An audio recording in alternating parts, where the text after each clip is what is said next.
Hello everyone, and welcome back to the Southend Manor YouTube channel. Today we are back here today with another player in the form of Kiah Froud, who quite notably has spent time winning Essex Senior League titles before.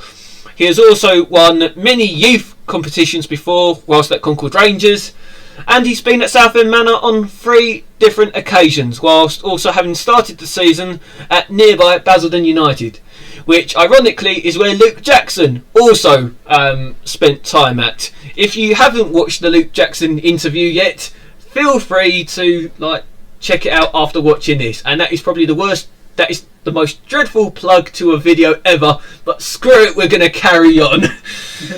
Kiah, thank you ever so much for coming along from your lovely, nice residence, it seems, behind you. How are things, firstly? Yeah, alright, dealing with lockdown. Of course.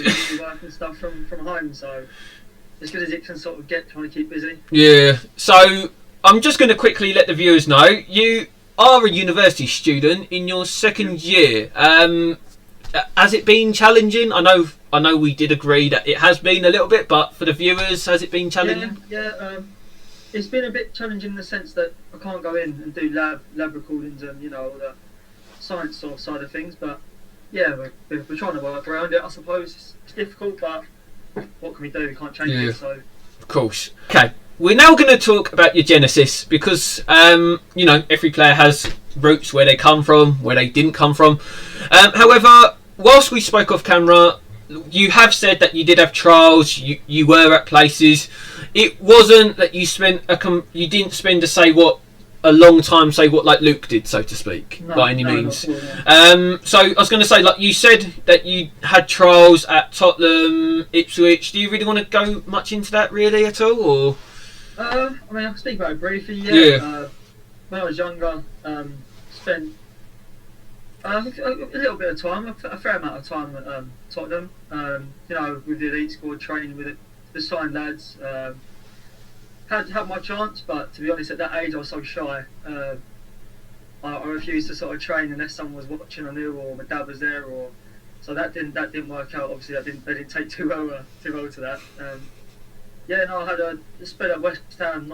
Not long after that, I had a trial there. I didn't go any further than a trial there. I was still training at Tottenham at this point, just training, like you do with the elite squad or whatever. That didn't work out at West Ham, the trial, for whatever reason. I don't think I played badly necessarily. I believe then I had a trial at Southend United. If I'm being honest, that's probably one of the worst trials I've had at Southend. Didn't perform very well at all. We was doing finishing training, and as you know, I'm not a striker, so it didn't really work in my favour. But I was at the shadow squad for years with Jed Smith, Danny Herford, all them sort of players. So it all happens for a reason. I got the experience. Met them players. I later on linked up with. At Ipswich was a big one really. Sort of 14, 15 odd. No, younger than that, 13, 14. Training with them for 3-4 months, but the first day I actually jarred my knee. I fell down the stairs, jarred my knee on my first day of trial, which is never good. So spent the first sort of 2 or 3 weeks in physio. But no, it's a massive part of me, I think. Learning from that. Definitely made me a better player. I think there's boys there that are doing rainbow flips and different skills that I sort of hadn't learnt yet and things like that. So definitely made me a better player technically. I'm playing against teams. I've been playing tournaments like against African teams and stuff like that. So it's definitely a different experience. Blimey. I didn't know that you did overseas tournaments like that, but well done. Either way. So that's always brilliant to hear, because it's it's always nice to hear that. No disrespect to you, but it's nice to know that you haven't gone down the same route as others. It's quite nice to have your own sort of originality in that sense, so to speak. Not saying it was perfect, not saying it wasn't brilliant, not saying it was crap, so to speak. But it's always nice to have a bit of originality in the fact that you had to go a couple of times before you found the right place. It's always quite nice to hear. So lo and behold, you said that you initially started out in youth football at Catholic United before your squad moved over to Wakering at Burrows Park, and then lo and behold, a return to Burrows Park was on the cards in 2017, where you united up with Ian O'Connell alongside a few other players from your Concord squad, including Sam Carter, Danny Herford, whilst also mixing in with the likes of Scott Pevers, Jay Nash, and many others, including Neil Richmond. Let's talk about Wakering for itself, because you managed the league and cup double that season. Wakering had been relegated from the Isthmian North with Wroxham the season before. The club was in a bit of a sort of mess, so to speak, on and off the pitch to that extent, with Ian sort of managing to sort of consolidate towards the end of that season. They got relegated. So lo and behold, you come in on loan. You're only 16 years old, if I'm not mistaken. What was it like that season for you, so to speak? That was, definitely. That's a major influence on my senior career. Definitely, my first season in senior football, and we managed to win a double. And for me, working under Ian was a dream, really. He gave me. We went away to Spotted Dog, and that's where I made my debut. And could there be a better place to make your non-league debut than Spotted Dog? And we won that game, and I come on, I remember we had a player injured, so took a gamble. 16, 17-year-old for me, brought me on, played sort of the last half hour and impressed. And he said, he was impressed, brought me back, and kept playing me, to be fair. I started that final in the Errington Cup, which was a bit of a surprise for me, to be honest. I thought, it's a final. Yes, I played the last couple of games, but I sort of assumed it's a final, who'll go with a more experienced player. And he didn't. He took a gamble on me. I played the full 90 minutes, and we won the cup. So at that age, to win the league and the cup was massive for me. There's still, and I haven't won it since. So I know it doesn't come around every year or so. So no, it was a major influence on my footballing. Was there the opportunity for you to go back to Wakering at all? Because obviously, from my recollection, Ian lasted, and then I think throughout the summer, and I then believe he got replaced at some point. What was it, about a couple of months in, if I'm not mistaken? Right, did you get given the opportunity to go back to Wakering, or was it very much you wanted a new challenge or anything like that, really? No, I was training that pre-season for the next season in the Isthmian North. In the Isthmian North. Ian just said to me, I had a conversation with him. I was only 17 still. Had a conversation, am I going to play this season, sort of thing? Am I going to get this amount of play time, X and Z? And he said to me, he said, I can't promise you anything this year. He said, we've stepped up a league. He said, you did very well this last season. He said, it's up to you. You can stay and fight for your place, and you might get some minutes and stuff like that. Or you can look for a lot more playing time elsewhere. So I sort of said, I respect that. I like that. I'd rather him be up front with me. And I said, I'm going to be honest. I'll go back to Concord in the 18s where I'm playing weekly, and if I get an offer from elsewhere, then I'll sort of go there. So no, I had the opportunity to go back, but I think it was the right thing for me to do to sort of split paths there. Yeah. So after leaving Wakering at the end of that season, you ended up finding yourself down at South Church Park for your first of 3 spells. Adam Peake was the manager at the time. He had been manager for about a year or so at least when you came in. I was going to say, feel free to explain, what was it like for you? Because obviously you'd gone from playing at what many deem as a very nice stadium in Burrows Park, especially in senior league level, to going to literally to a park pitch at South Church Park. You go from one luxury to the complete opposite, many would describe. I get the fact that obviously, was it more thinking you're not here to play for the fans, but more this is going to aid your development, or was there a completely different mindset to it, really? There's a bit of both, I think. Sort of go on loan to try and take everything you can. Not in a selfish way, but of course. It is a bit like that. You have to take everything you can. It was good for my development, definitely. I mean, that was the main part of it. I want to develop as a player. Whether I have to play on that pitch or Wembley, I mean, it doesn't really matter as long as I'm sort of getting the experience in. It's more who you play against, I think, as opposed to the pitch. I mean, the pitch is always nice, of course. On Sunday I was playing on Concord's pitch, and then so it's a massive difference. But I think they're 2 different styles of play. I think you sort of adapt, and it's good to be able to say you've played, on that pitch for me now, as you said, 3 times, 3 different spells, and then to have played on pitches like Concord and Wakering. So I think it's good to have that, definitely, because you get used to. It improves your touch for one, of course, and you get used to. You get used to it. I mean, yeah. I've been there 3 times now, so I'm sort of used to it. You know the parts of the pitch that sort of get weathered down. Yeah. If you like, so you just choose not to play in certain areas, but you have to adapt to the pitch, I think. Of course, we all know how bad that whole area is around by the tunnel in the winter. It gets so boggy, it's just horrendous. But so obviously that was that. Now I'm gonna obviously ask about the fact that you have played under, I think, 3 managers, so to speak, at your time at Manor. Adam, Michael, and Craig. I was going to say, are you able to sort of draw comparisons out of them or any differences from them? Because obviously they're not obviously all going to be the same by any means. They are obviously going to bring in not just their own people, but their own techniques, their own styles, their own philosophies, etc. Like, did you notice any of that? Even though obviously Michael was only around for just over a month, so to speak. Yeah. No, it was interesting. First time I was with Blocks and Adam. Again, sort of like the Ian situation, thankful that they brought me in. Didn't start off playing, ended up playing a few games. No, I liked it. I liked playing under Adam, definitely. It's different to Craig, I think, and we had a different squad then to what we do now, and I feel like,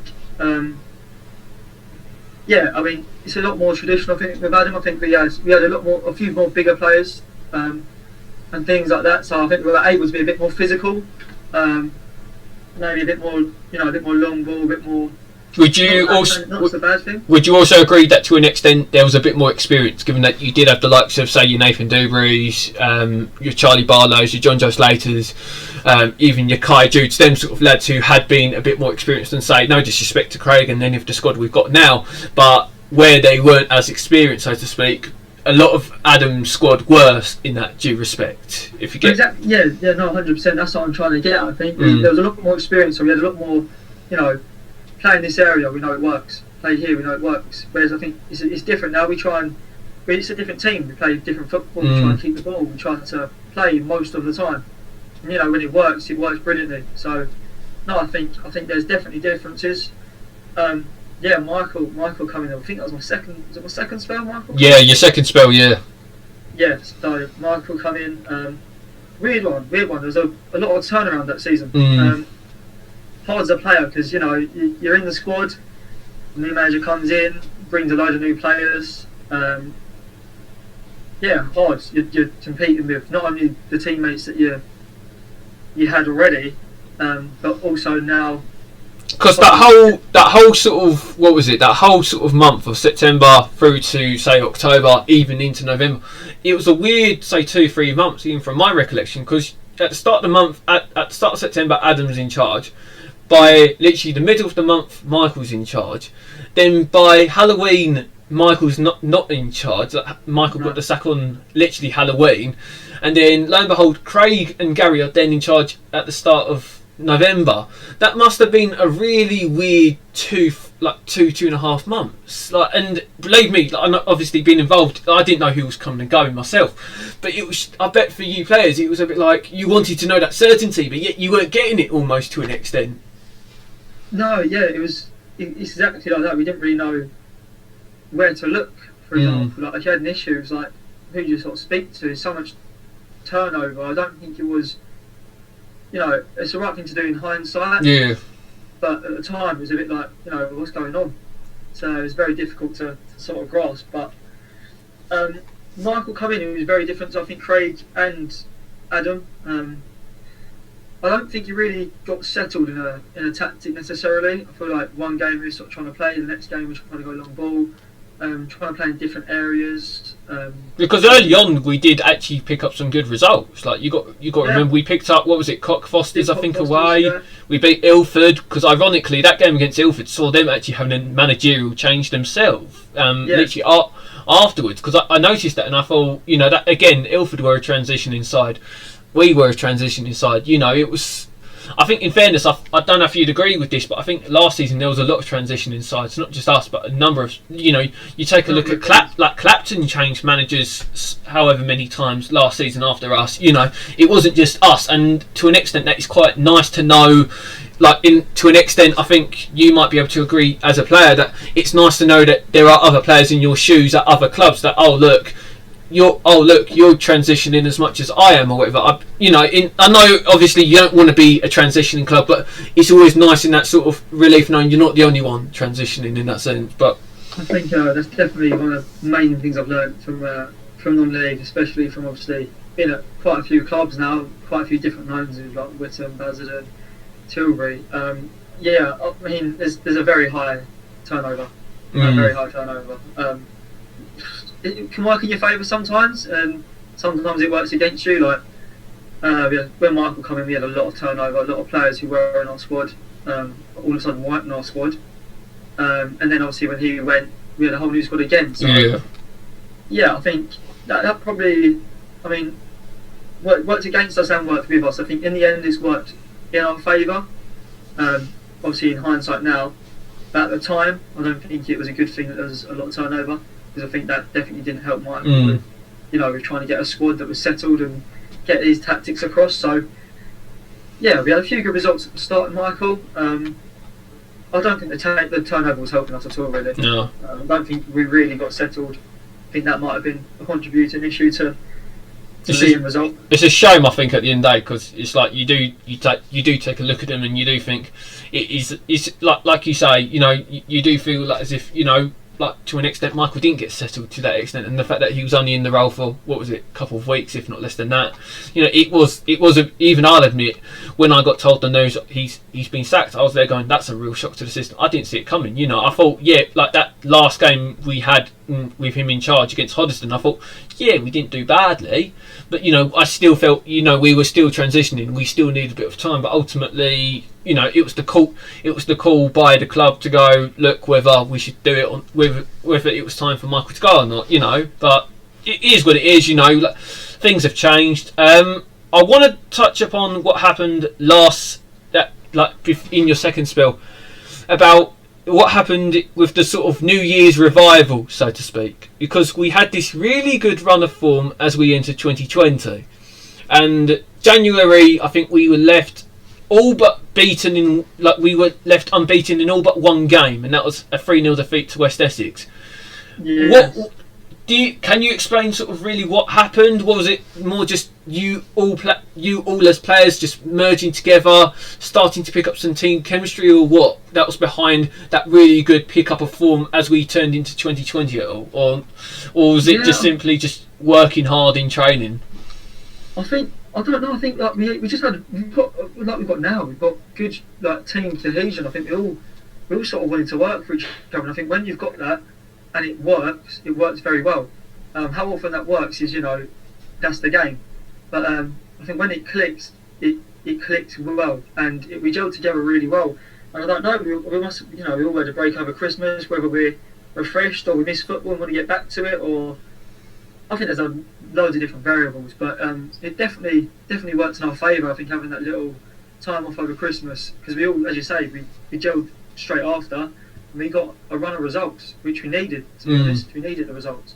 I think that definitely helps. I think when when your back's against the wall, you do fight a lot harder. Subconsciously, you try and fight hard every game, but I think subconsciously you always have that little bit more when your back's up against the wall. I think that definitely helped, and obviously we then went on and got a good run of games on our ring. It was like, I know, obviously, I take it you listened to the last sort of interview we did with Luke. Like he mentioned about sort of how unlucky we were with the Stansted game, for example. In all fairness, and how we were 2-1 up with about 10 minutes to go. We then managed to lose 3-2. We were sort of left feeling unlucky to an extent, especially in that sort of as we ended 2019. So lo and behold, we start 2020 off with this fantastic 2-1 win over St Margaret's. We then pick up the results like a 1-1 draw away at Tower Hamlets. That's them sort. I think you can agree with me here. Tower Hamlets, or Mile End in general, it's one of them places that it's a tough place to go to because it is sort of where it is in particular. It isn't the most sort of well packed out ground, and as a result, it does have that vibe of this isn't a good place to go. In the same way, the Old Spotted Dog isn't often seen as a good place to go to. In the same way, you have got certain other grounds that we know those grounds that you don't really want to go to on a Tuesday night. You don't want to go to on a Friday night. We've all been there. Like, people don't want to go to Canvey on a Tuesday night in December because you're in for a tough one. And I think to an extent, Mile End is still one of them grounds that will always have that sort of reputation. And I think but. So how sort of disappointed was you about the season sort of being null and voided, knowing that you'd put in all this hard, especially like you had featured in however many appearances across the season. I think you was one of the highest appearance makers over that whole season, only to find out, the season has now been null and voided. How sort of annoyed was you, or what was your initial reaction really to it? This was the first lockdown, wasn't it? Yeah, that was the first lockdown in March. Yeah, so I was gutted in the fact that obviously no more football. It's been confirmed, no more football at all. I was gutted in that aspect. Obviously, I want to play as much football as sort of possible. But on the other half, I think I had it in the back of my mind. You think it's the first lockdown. This must be serious. Never really had anything like it, experienced anything like it. So I think probably the right thing to do, but not nice for the players. But I think we had to do it really.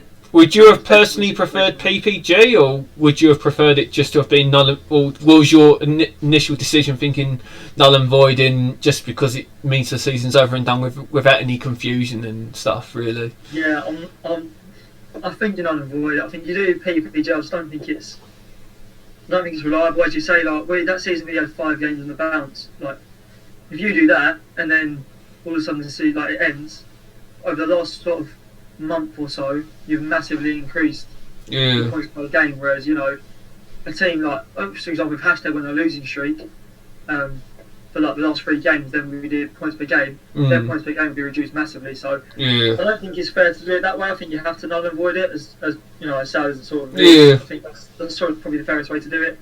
Yeah, that's an interesting perspective, because obviously, and in fairness, I'll be the first to admit, as much as I do think PPG is the best sort of way forward, it does mean that you're not rewarding the losers, and you are to an extent rewarding the winners.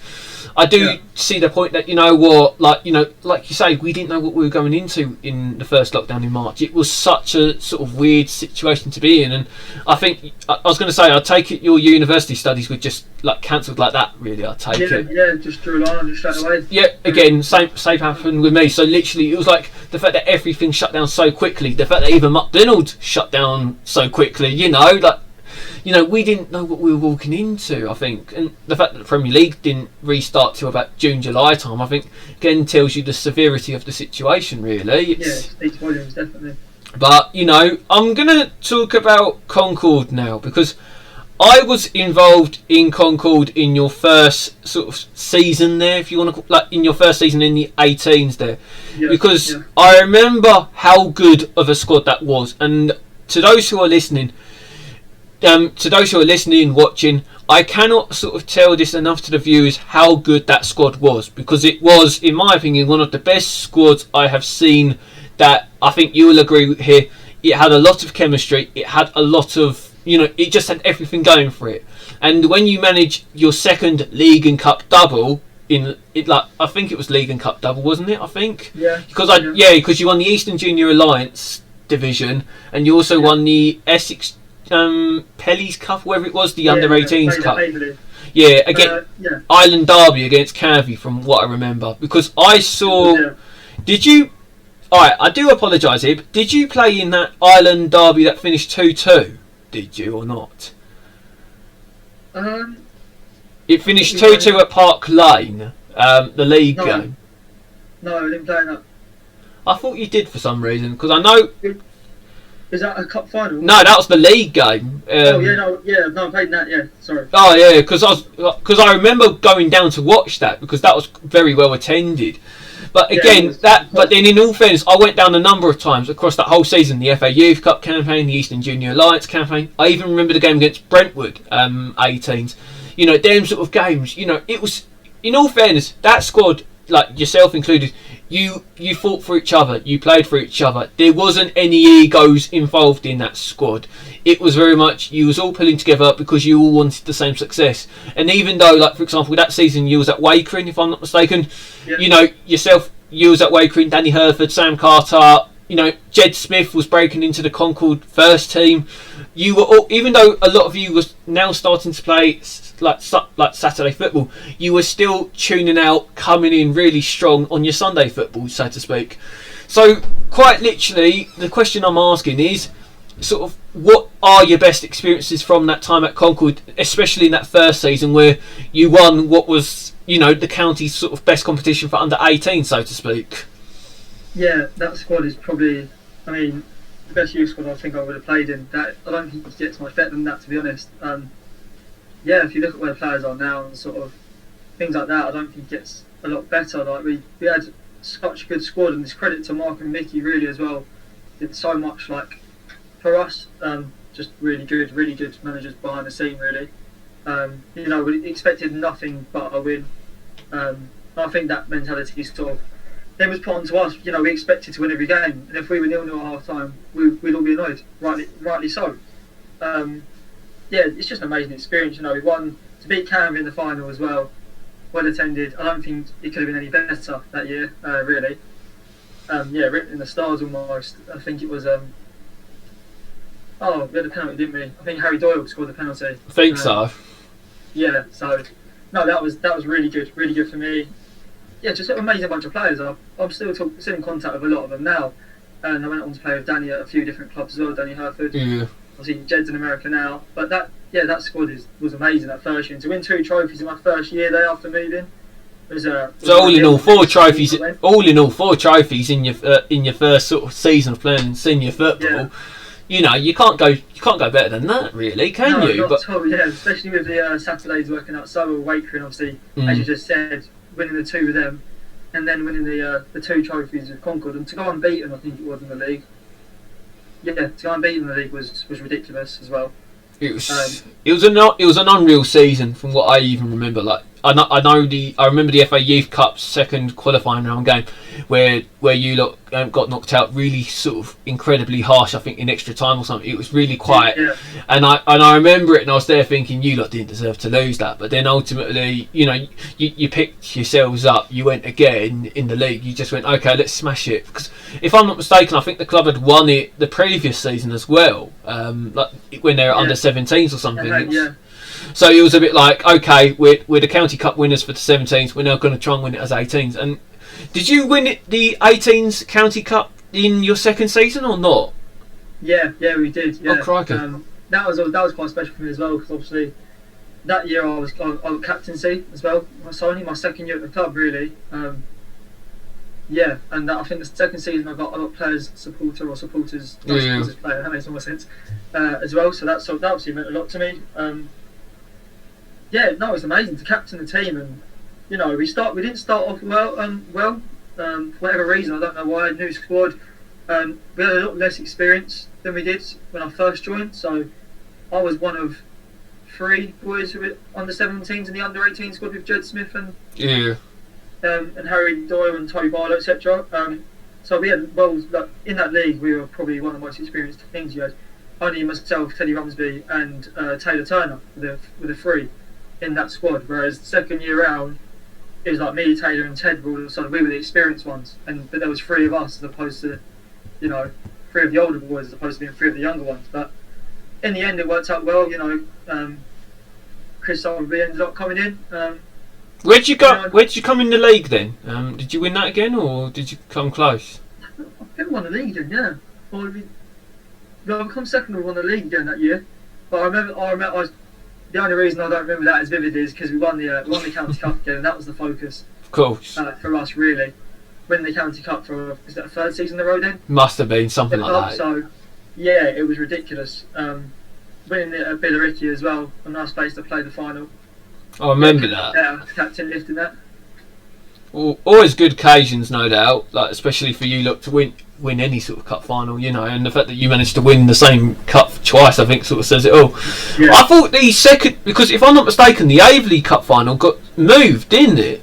The cup final at Aveley was meant to be played at Billericay the first time, but it then got moved to Aveley, if I'm not mistaken. It was because at the time Billericay were obviously, for those that may or may not remember, Billericay didn't have the best of pitches at that time of that first final.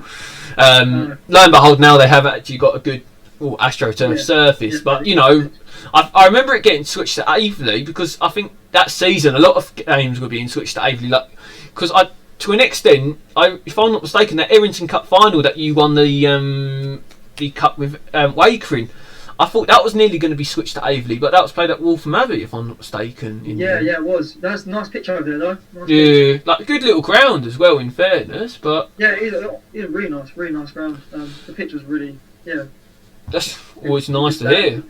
I was going to say, so in all fairness, Concord has, I think we can both agree here, and I'm sure many who've seen you play before can sort of realise how sort of massive Concord has played a part in your life in the last couple of years. The fact that, you know, you're still officially involved with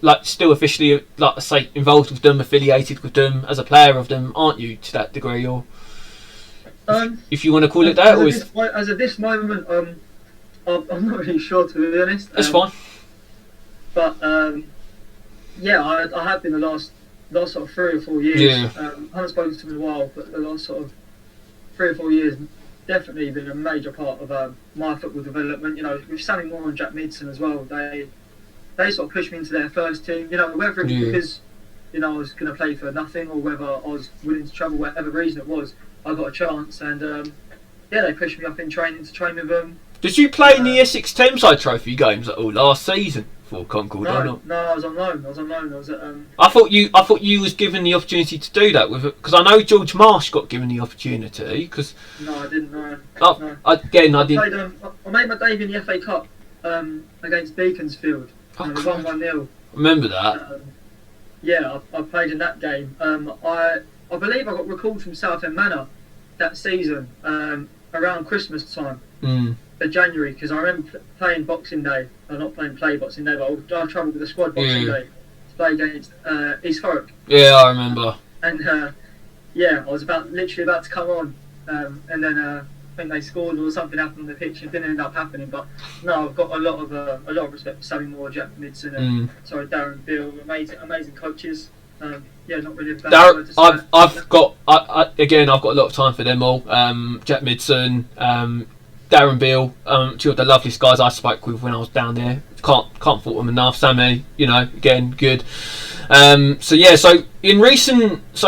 Obviously we've touched upon what's gone on this season and everything. What has it been like for you in the most recent lockdown, so to speak? Has it been sort of weird trying to sort of fill the void? Because obviously, with there not being much uni, the fact that you haven't been able to go up to uni, has there been like you've had to sort of teach yourself something to do in order to pass the time, or what really? You know, I've just been doing essays, looking for placement stuff. As I said to you, like, I'm looking for sort of a job or placement next year in between my uni course. So I'll try to occupy myself with that, keeping fit really. Got some gym stuff at home now, so I do classes and things like that, and sort of pass time. It's you know, it's the cards we've been dealt, and sort of try and deal with it as best as we can. I know it's hard for a lot of people. Yeah, of course. But we can't change it, can we? So we've got to sort of try and deal with it as best as possible. Of course not. I'm not helping the football front, but it's cool. So I want to quickly touch upon the start of the season, because you didn't entirely return back to Manor, sort of, because you, if I'm not mistaken, during lockdown you was keeping yourself fit. I remember seeing the videos. If I can overlay one right here, that'd be great.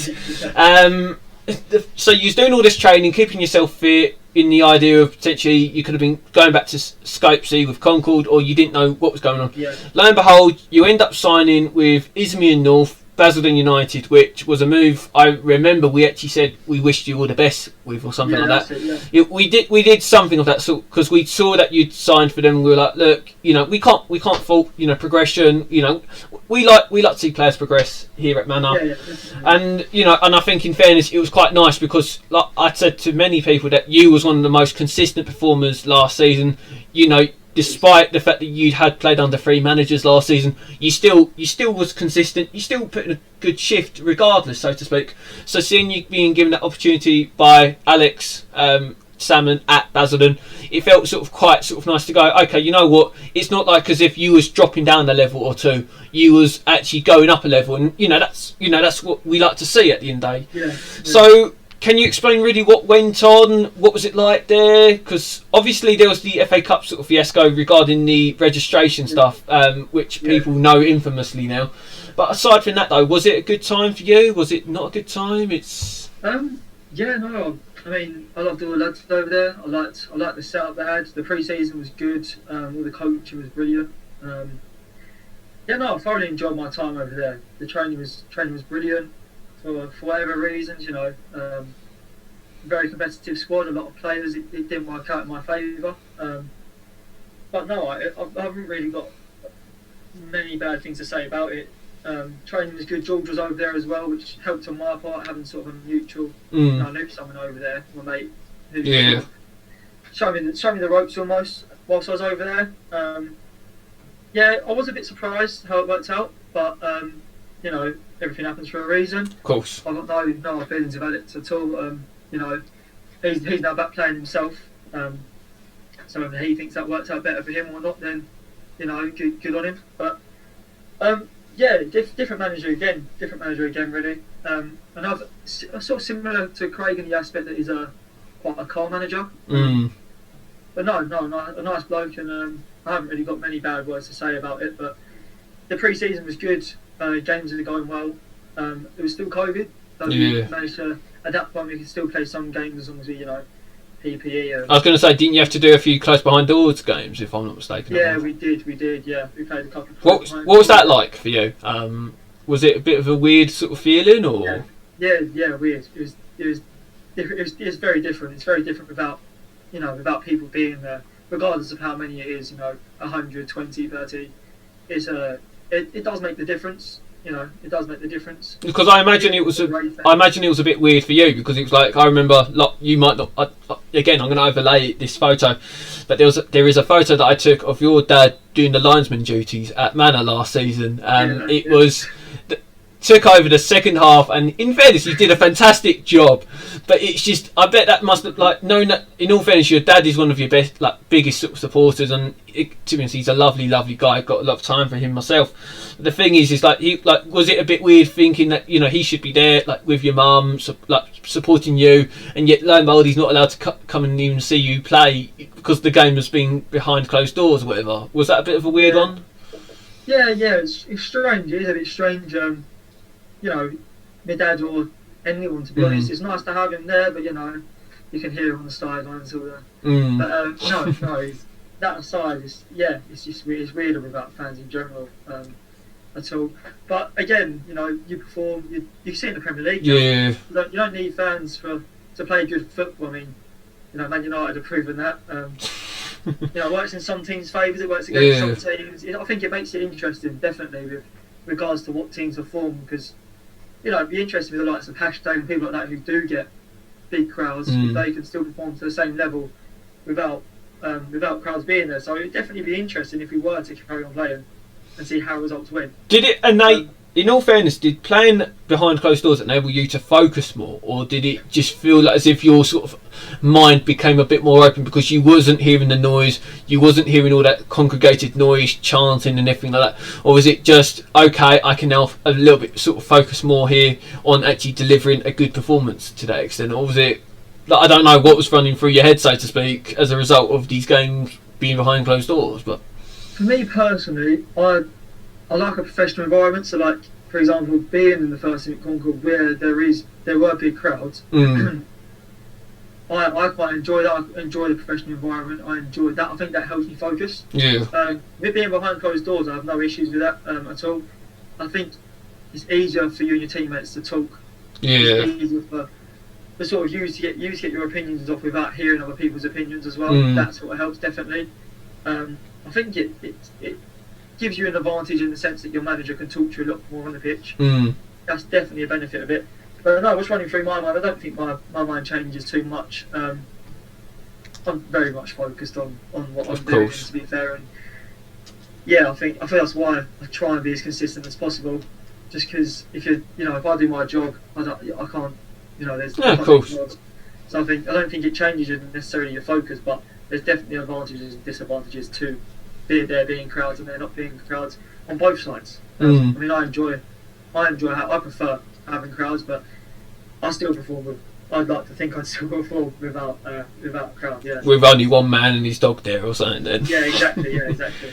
So to finish off, I'm going to talk about quite simply your move back to Manor, because you only managed to play 2 games before lockdown came along again.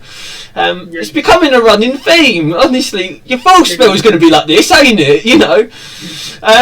So obviously you left Basildon. What happened? Was it a phone call from Craig asking for you to come back? Was it something else? Was it you contacted Craig? I don't know. Feel free to spill the beans. I saw that in that period of time I was playing for university on a Saturday. They started the Saturday team, so I was playing there. I trained with a few different clubs. I didn't know whether what's going to happen with Concord. I was still speaking to Scott, so he's trying to help me out. I'm getting really well with him, so yeah, I've got a lot of respect for him. And Adam Drew definitely trying to help me out. Yeah, both are good guys. But I was just trying to sort of find my feet, I think, after the Basildon thing, because I had Wickham, it didn't sort of work out, and then that's the second time I had Basildon not work out as well. So it's a bit of like a bit of a kick in the teeth. But I was in contact with Craig regularly when I wasn't signed onto a team, sort of in the non-league semi-pro environment. Yeah, of course. He was in contact with me regularly, I'd say. But I was training with a few different people, and Craig understood that. At that level. Yeah, I got a text from Craig, and I thought, you know what? I'm talking to him regularly. Like, I know Craig well. I enjoyed it over man. I haven't really got anything bad to say about it, so I enjoyed my time there. So I thought, why not?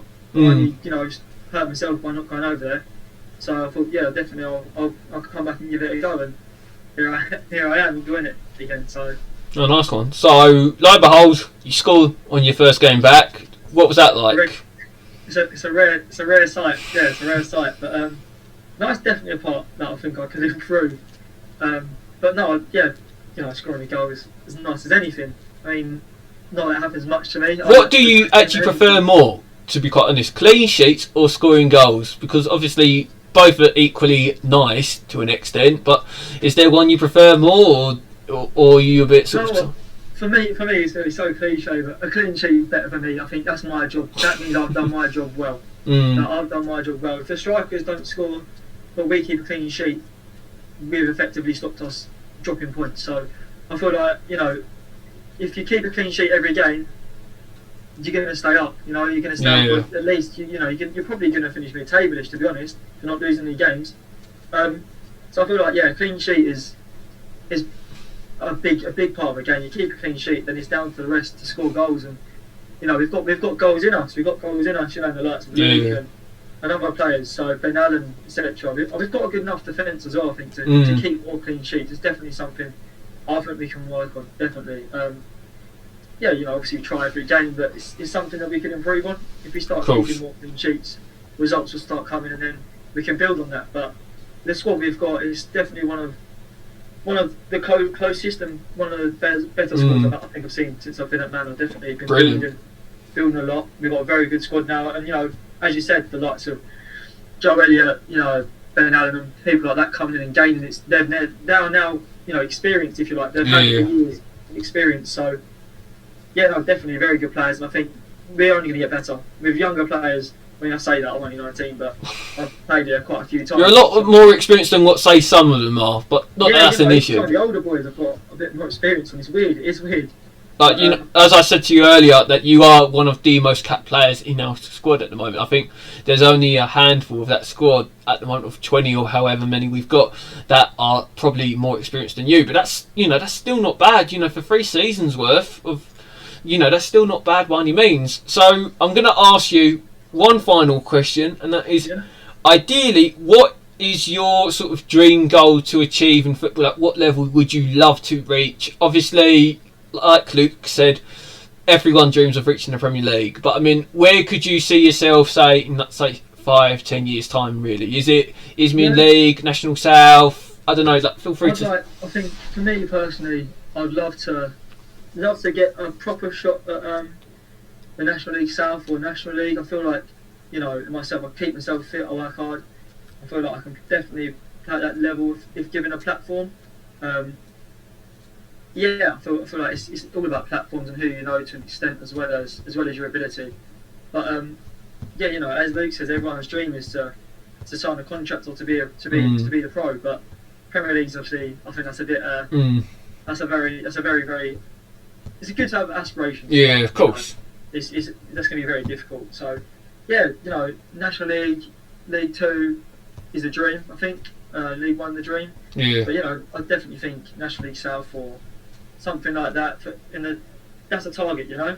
Massively. So keep on getting what's it called? Keep on getting like caps and stuff. Yeah, like that, of course. Appearances. That's what I'm looking for. That's keep on it. getting appearances in this league, and you know, just see what happens. Really, if Manor go up. If you know, never know what's going to happen. But yeah, I'm very happy where I am at the minute. So brilliant. yeah, just take it as it comes, I suppose. So I take it you're ready for next season, if and when that comes, I suppose. 100%. Yeah, couldn't come any quicker. Well, look on the bright side. I suppose it was quite nice knowing that you didn't have to sort of eat, like knowing that you could eat silly over Christmas this year for once in your life. You know. Yeah. Christmas turkey. Knowing, I've not got football in a week's time. I can put a bit of weight on. Not that I recommend putting on weight at the moment, but actually I've done that all lockdown. But that's just me being me. You know. McDonald's on Just Eat is doing the trick right now, but. Discount codes. Oh no, I don't have any. Just Eat, if you want to get in touch, seriously, we'll welcome any discount codes. We'll send them off to our players. You know, it won't just be McDonald's. Don't sponsor the players. Oh come on, you know, we'd end up just getting mixed salads all the time from McDonald's. I'd welcome. You'd like to think so, wouldn't you? You'd like to think so. Nah, we'd just be getting loads of chips and chicken McNuggets. The old chips and sausages. That's what I remember from. They would. That was probably. I don't know if you agree here. That was the highlight of last season. The sausage and chips after the game. Jerry was doing the best food after a match, and we used to all tuck in. Only if we win. If we lose, don't eat it. What do you mean? Don't eat it? We were eating it, win or lose. I remember. If you lose and you're eating it. Still good stuff. I'm open to eating after games. You know, it's nice just to be around people after the game. Really. Yeah. Win or lose, you talk about the game, don't you? What you could have done better or what you didn't do. To an extent, do you miss that, knowing that we can't say all of us meet up in the clubhouse after the game, have that sort of unity to that extent? That's a massive part. I remember we had obviously this year scheduled a Boxing Day game. And yeah. I played one with Concord. I loved it. I love a Boxing Day game. So yeah, no, I know. I spoke to Billy Harrison as well. I saw him out on the wall catching it or a run when I was down the seafront. But he said he was buzzing for a Boxing Day game as well. Everyone was just really looking forward to it. It's a shame that it got cancelled because I said like after the game we should go in the clubhouse and do whatever if possible. And obviously that all got cancelled. But no, definitely it's a massive part of it. It's a massive social football, definitely. And I feel like that's what we've hit the nail on the head with this year. That we've got a team who are friends, generally just mates. I feel like that definitely helps in the pitch, and we've been getting good results. So even before I come in, the hashtag result, just results like that. I take it you were still looking at our results, seeing how we were doing and everything. I take it. Yeah, definitely. Because as I said to you, I was in contact with Craig and stuff, so I text Craig, good result this week or whatever, just because I talk to Craig quite regularly. So I was definitely keeping an eye on results and stuff, and just want to help out and do my bit really. If you're getting a draw against hashtag, I want to get involved in that. Maybe try and turn it into a win. with the help of me and all the other players we brought in. Ironically, right now we've still never played hashtag at home yet. We've played them for 2 seasons and we still haven't played them at home.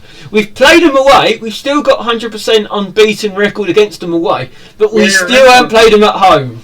I remember the game at Tilbury with, I think Adam Peake was manager. Yeah, that was Adam's. And we beat them away at Tilbury. For me that was such a good defensive performance. Because I remember speaking with Josh Brocklebank, and he said that was one of the best games, because he said that he felt that you lot weren't given a chance that day, and you just went, okay, we're gonna smash it, and literally in the changing room, we're talking about it, we're saying, they've got all the cameras, they've got all the fans, they've got the people coming in, coming hashtag all of this.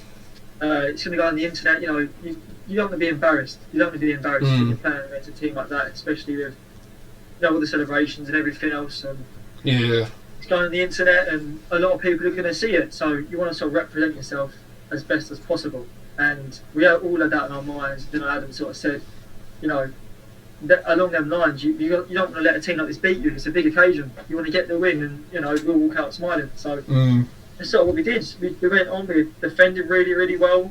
They probably did have a lot of the ball. I think they did have most of the ball, if not all the ball. We just took our chances that day.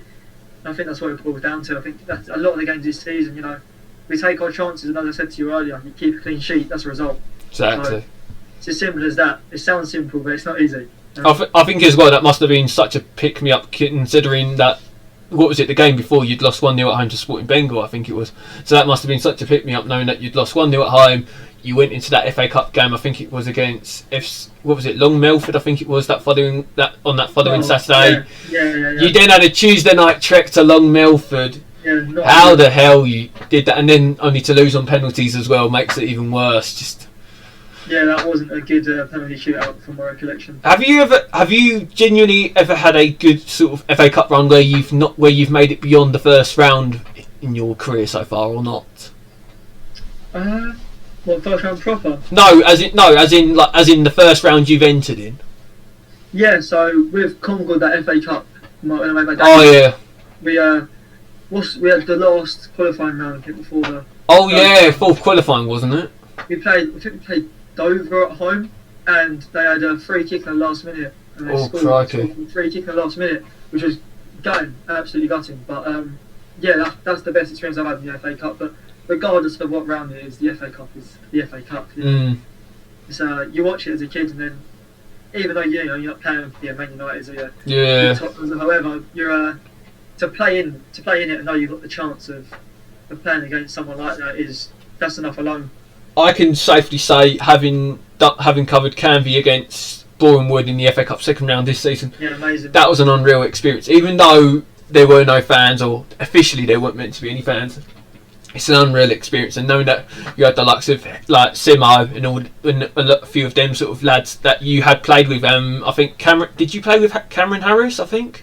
Yeah. Like he was. I think he was part of the squad. In fairness, I think he was an unused sub, ironically, that day. He was. Him and Louis Hunt both were. Yeah, again, I was going to say, did Louis Hunt play with you in the Concord 18 squad in your second year? Yeah. So Louis Hunt, Cameron Harris. Yeah. They both played a major part as well.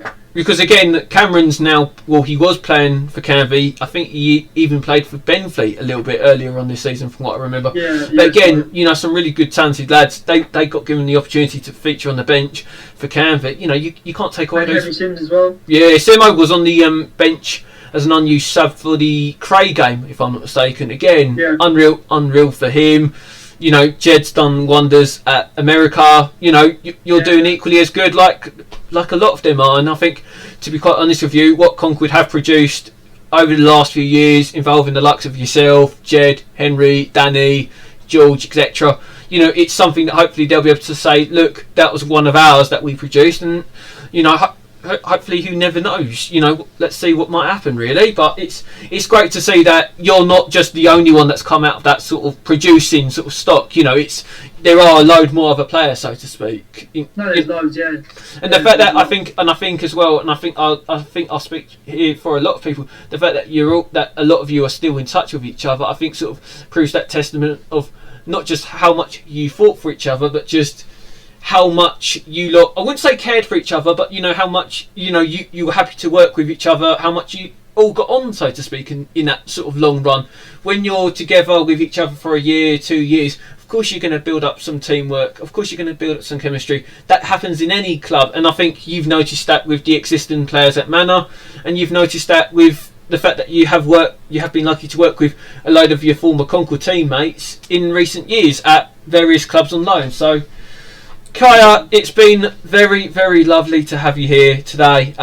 If you are new to the channel, feel free to give Kiah a follow on Twitter at Kiah Froud. And also, feel free to show him some love, some support. Obviously, you post some good stuff on Twitter. That's just trying to be nice there. It's not bad or anything. Posting the odd photo of missing football and everything, but I think we are all missing it. But seriously, for those who are new to the channel, feel free to like, share and subscribe. If there is anyone, past player or current player, that anyone, including Kiah, want to see next on, feel free to let us know. And that is all from us, and we'll see you all in the next one. Bye bye.